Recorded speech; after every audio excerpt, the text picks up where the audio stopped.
Dana metsena tantine, tonton farine 500 grammes.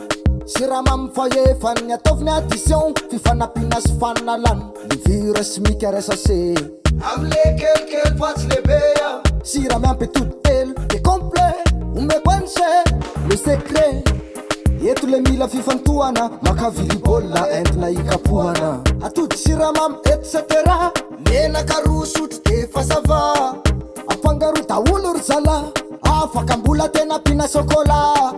Andrasana kely ronom 20 minutes au maximum.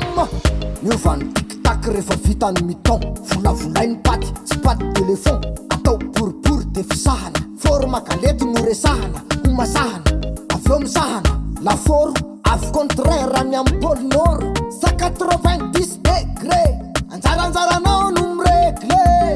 Design lava, design ho fohy. Raha masaka rosoy, atsy fohy ambava de tsakoy. Story on the